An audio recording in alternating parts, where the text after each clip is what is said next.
आज हम क्लास कर रहे हैं पावर इंजीनियरिंग में ऑटो साइकिल।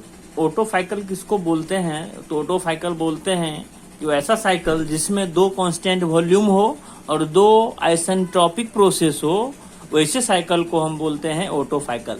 मतलब क्या हुआ कि ये साइकिल डेफिनेशन हम लिखे यहाँ पे कि auto cycle a cycle consist two isentropic process and two isochoric process या constant volume process cycle is known as auto cycle. मतलब कि ऐसा साइकिल जिसमें दो कांस्टेंट वॉल्यूम होता हो और दो आइसेंट्रोपिक प्रोसेस होता हो, वैसे साइकिल को हम ऑटो साइकिल बोलते हैं। ऑटो साइकिल जितने भी पेट्रोल गाड़ी है वो सारे के सारे ऑटो साइकिल पे वर्क करता है। उसके साथ साथ ऑटो साइकिल में जो हीट का एडिशन और रिजेक्शन, यहाँ पे हम लिखे हैं कि हीट का एडिशन, एग्जॉर्ज और रिजेक्ट, ये दोनों जो होता है वो कांस्टेंट वॉल्यूम साइकिल पे होता है। इसीलिए इसको हम बोलते हैं कांस्टेंट वॉल्यूम साइकिल भी बोलते हैं। इसको हम पहले ही लिख चुके हैं। तो पूछे ऑटो साइकिल किसको बोलते हैं? तो ऐसा साइकिल जिसमें दो कांस्टेंट वॉल्यूम होता हो और दो आइसेंट्रोपिक प्रोसेस होता हो, वैसे साइकिल को हम ऑटो साइकिल बोलते हैं।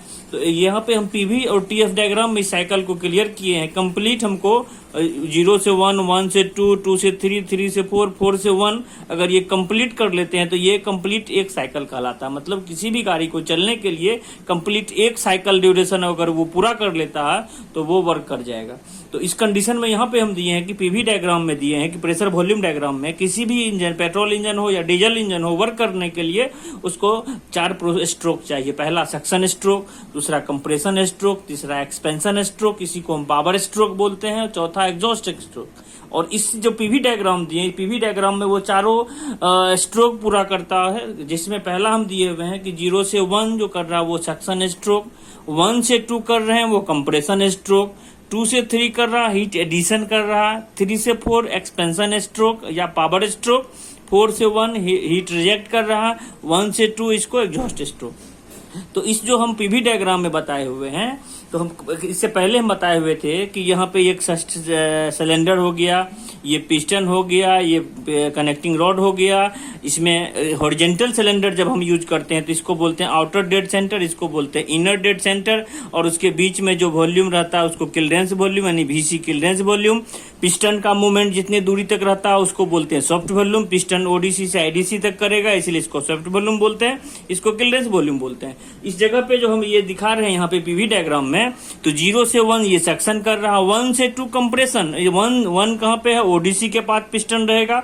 वो पिस्टन धीरे धीरे धीरे धीरे धीरे धीरे IDC के पास आएगा तो इसका कंप्रेशन कंप्लीट हो जाएगा। इसलिए 1 से पिस्टन स्टार्ट किया मूव करते करते, ये 2 तक आ गया। तो यहाँ से 1 से जब 2 तक आ जा रहा है यानी ODC से IDC तक, तो इसमें क्या होगा कि पिस्टन जब ODC से IDC की ओर आएगा तो वॉल्यूम धीरे धीरे घटेगा और प्रेशर क्या होगा उसका बढ़ेगा। तो 1 से 2 ये कंप्रेशन है, आइसेंट्रोपिक कंप्रेशन। तो इस कंप्रेस करने के बाद इसका क्या होगा कि वॉल्यूम घटेगा और प्रेशर इसका क्या होगा? बढ़ेगा। तो वॉल्यूम यहाँ से ये वॉल्यूम है, यहाँ से वॉल्यूम इधर की ओर आ रहा है, इसलिए वॉल्यूम क्या हो रहा है? घट रहा। प्रेशर 1 पॉइंट का यहाँ पे था, 2 पॉइंट का यहाँ पे है। प्रेशर अगर हम ये मेंशन करते हैं, ये P1 हो गया, ये क्या हो जाएगा? P2 हो जाएगा।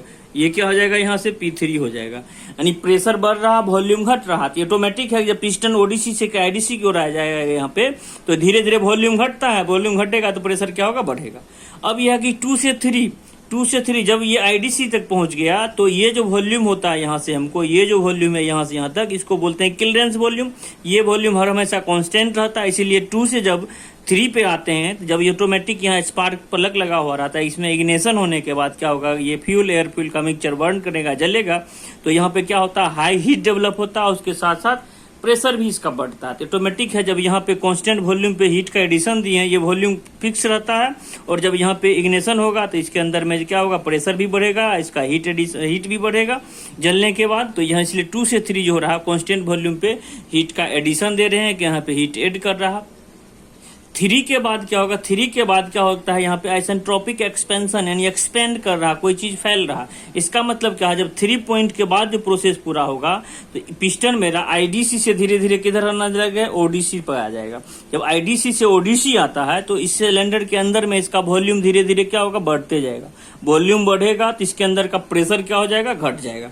तो ऑटोमेटिक जब हम 3 से 4 की ओर आते हैं तो यहाँ पे क्या होता है? मेरा वॉल्यूम इधर से इधर आते हैं तो ये बढ़ रहा है और उसके साथ साथ प्रेशर 3 पर का, प्रेशर 4 पर का। प्रेशर क्या होगा, 3 से 4 जब आते हैं तो प्रेशर घट रहा है। ऑटोमेटिक जब पिस्टन आईडीसी से ओडीसी की ओर जा रहा है तो धीरे धीरे जब ये इधर आएगा तो इसके सिलेंडर के अंदर में क्या होगा, प्रेशर मेरा घटेगा, वॉल्यूम क्या होगा, बढ़ेगा। तो यहाँ पे भी हम डायग्राम में देखते हैं 3 से 4 आइसेंट्रोपिक एक्सपेंशन है, तो एक्सपेंड कर रहा है तो इसमें क्या होगा कि इसका वॉल्यूम बढ़ रहा है और प्रेशर क्या हो रहा है, घट रहा है। जब 4 से 1 आ जाते हैं, 4 से 1 कांस्टेंट वॉल्यूम पे हीट रिजेक्शन, जब ये पिस्टन आईडीसी से ओडीसी की ओर आ जाएगा तो ये पिस्टन क्या होगा, बॉटम डेड सेंटर तक पहुंच जाएगा। बॉटम डेड सेंटर तक पहुंचेगा तो सिलेंडर के अंदर में क्या होगा, वॉल्यूम उससे अब कम नहीं होगा, फिक्स हो जाएगा।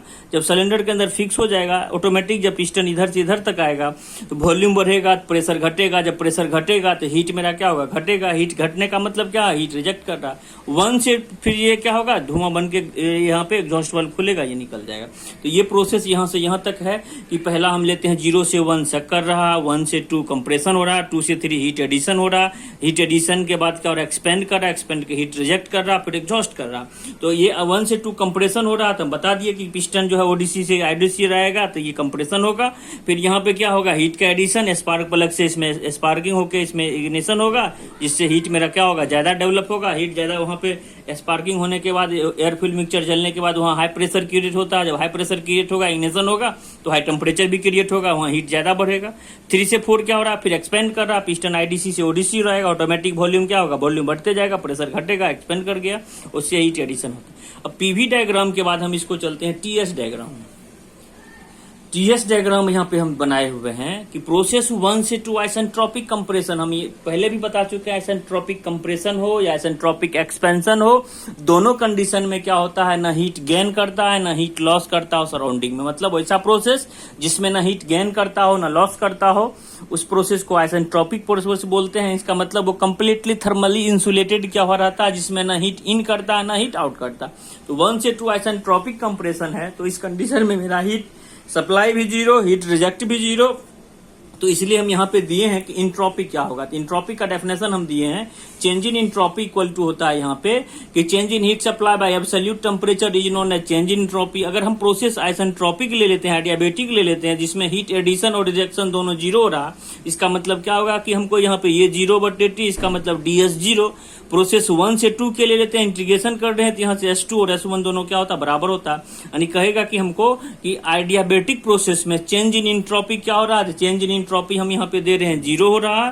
कहेगा कि इंट्रोपी क्या हो रहा है, इंट्रोपी कांस्टेंट हो रहा है। हम ये पहले भी बता चुके हैं, आइसेंट्रोपिक प्रोसेस में इंट्रोपी कांस्टेंट और चेंज इन इंट्रोपी 0।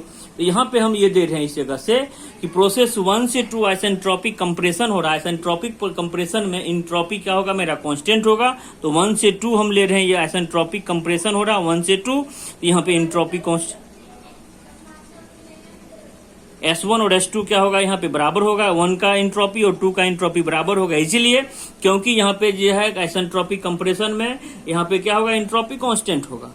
जब 2 से 3 आते हैं, 2 से 3 आते हैं तो हीट का एडिशन होगा, तो ऑटोमेटिक हमको टीएस डायग्राम में टेम्परेचर भी बढ़ता हुआ दिखेगा, उसके साथ साथ चेंज इन इंट्रोपी भी बढ़ेगा। 2 से 3 हम जब आते हैं तो इंट्रोपी यहाँ पे मेरा क्या बढ़ रहा है, यहाँ पे हम जानते हैं कि dq बराबर ds/T। अगर यहाँ पे चेंज इन इंट्रोपी बढ़ेगा तो हीट सप्लाई बढ़ेगा, चेंज इन इंट्रोपी घटेगा तो हीट सप्लाई घटेगा, और चेंज इन इंट्रोपी अगर ये 0 होगा तो हीट सप्लाई मेरा क्या हो जाएगा, चेंज इन इंट्रोपी, यहाँ हीट सप्लाई 0। यानी change in heat supply entropy पे डिपेंड कर रहा है। इंट्रोपी अगर बढ़ेगा तो ये भी बढ़ेगा, ये घटेगा तो ये भी घटेगा, और ये अगर ये 0 हो रहा है तो ये भी 0 होगा। इस कंडीशन में यहाँ पे हम दे रहे हैं 2 से 3 में, 2 से 3 के लिए ले रहे हैं, तो 2 से 3 के लिए ले रहे हैं तो इंट्रोपी मेरा S2 से इंट्रोपी इधर आ रहे हैं, इंट्रोपी मेरा क्या रहा है, यहाँ पे इंक्रीज कर रहा है। जब इंट्रोपी बढ़ेगा तो हीट सप्लाई क्या होगा, बढ़ेगा। यानी यहाँ से हम दिखा रहे हैं कि अगर इंट्रोपी बढ़ेगा, चेंज इन इंट्रोपी, तो हीट सप्लाई मेरा क्या होगा, बढ़ेगा। तो इस कंडीशन में हम क्या करते हैं, इसे 2 से 3 यानी हीट का एडिशन हो रहा है, यानी कांस्टेंट वॉल्यूम पे हीट का एडिशन होगा। 3 से 4 फिर 3 से 4 आइसेंट्रोपिक कंप्रेशन है, 3 से 4 आइसेंट्रोपिक एक्सपेंशन है। तो आइसेंट्रोपिक कंप्रेशन हो, आइसेंट्रोपिक एक्सपेंशन हो, दोनों कंडीशन में मेरा हीट इंट्रोपी क्या होगा, कांस्टेंट होगा। तो 3 से 4 इंट्रोपी मेरा कांस्टेंट हो रहा। फिर 4 से 1 हीट का रिजेक्शन, और हीट का रिजेक्शन हो रहा है, इसका मतलब क्या हो रहा है, हीट मेरा लॉस कर रहा है। हीट लॉस कब करेगा, जब इंट्रोपी मेरा घटेगा। जब इंट्रोपी यहाँ ऑटोमेटिक है 4 से इंट्रोपी 1 पे आ रहे हैं, यानी इधर से हम इधर की ओर आ रहे हैं, तो इंट्रोपी मेरा क्या हो रहा है, घट रहा है। जब चेंज इन इंट्रोपी घटेगा तो हीट सप्लाई मेरा क्या हो जाएगा, घट जाएगा। यहाँ पे इस फॉर्मूले में कि चेंज इन इंट्रोपी अगर घट रहा तो हीट सप्लाई मेरा क्या होगा, घट जाएगा। अगर ये घटेगा तो ये घटेगा, तो कितना हीट सप्लाई मेरा घट रहा, तो 4 से 1 जा रहे हैं, हीट सप्लाई घट रहा। इसके लिए क्या हो रहा है, हीट रिजेक्शन हो रहा। यहाँ पे हीट का क्या हो रहा है, एडिशन हो रहा, ये हीट का रिजेक्शन हो रहा। 1 से 2 आइसेंट्रोपिक कंप्रेशन, इंट्रोपी कांस्टेंट। 2 से 3 कांस्टेंट वॉल्यूम पे हीट का एडिशन, यहाँ पे क्या हो रहा है, इंट्रोपी बढ़ रहा है, हीट का चेंज इन हीट सप्लाई भी मेरा बढ़ रहा। यहाँ से क्या हो रहा है मेरा, ये 3 से पूरा आइसेंट्रोपिक एक्सपेंशन, यहाँ पे आइसेंट्रोपिक एक्सपेंशन हो कंप्रेशन हो, दोनों जगह इंट्रोपी कांस्टेंट होगा, इंट्रोपी कांस्टेंट हो रहा। 4 से 1 यहाँ से constant volume heat Radisson rejection, तो ये 4 से 1 जब आ रहे हैं हम यहाँ पे, हम 4 से 1 जब आ रहे हैं इसके लिए, तो 4 से 1 के लिए हम यहाँ पे जब आएंगे तो यहाँ पे इंट्रोपी मेरा क्या हो रहा है, घट रहा है। जब चेंज इन इंट्रोपी घटेगा तो हीट सप्लाई भी मेरा घटेगा, तो इस कंडीशन के लिए हीट सप्लाई भी घटेगा। इसका मतलब यहाँ पे हीट का एडिशन हो रहा है, यहाँ हीट का रिजेक्शन हो रहा। तो इस कंडीशन के लिए अगर हम फिर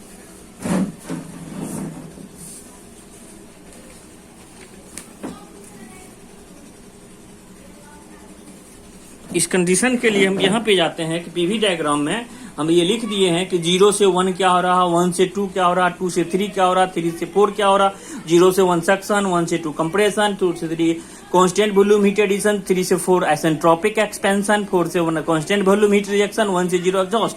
और टीएस डायग्राम में हम जा रहे हैं प्रोसेस 1 से 2 आइसेंट्रोपिक कंप्रेशन है, तो इसलिए यहाँ पे इंट्रोपिक कांस्टेंट होगा। 2 से 3 कांस्टेंट वॉल्यूम हीट एडिशन है, तो कितना हीट एडिशन होगा मेरा, तो यहाँ पे इसके लिए हम दे रहे हैं कि कितना हीट कांस्टेंट वॉल्यूम पे ऐड करेगा यहाँ पे।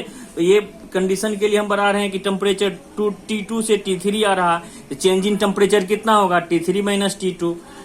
किस प्रोसेस में, तो कांस्टेंट वॉल्यूम प्रोसेस में, तो इसलिए यहाँ पे दिए हैं कि हीट कितना मेरा एडिशन हो रहा है, T3 से T2। कितने मास केजी गैस का, mkg मास, किस प्रोसेस में, कांस्टेंट वॉल्यूम पे। 3 से 4 जब हमारा आ रहे हैं तो आइसेंट्रोपिक एक्सपेंशन आ रहा है, यहाँ पे भी इंट्रोपिक कांस्टेंट।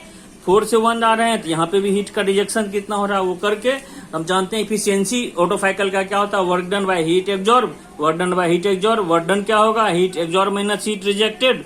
यहाँ पे करके इसको हम कंप्लीट कर देंगे यहाँ पे, तो मेरा ये एफिशिएंसी आ रहा टेम्परेचर के फॉर्म में।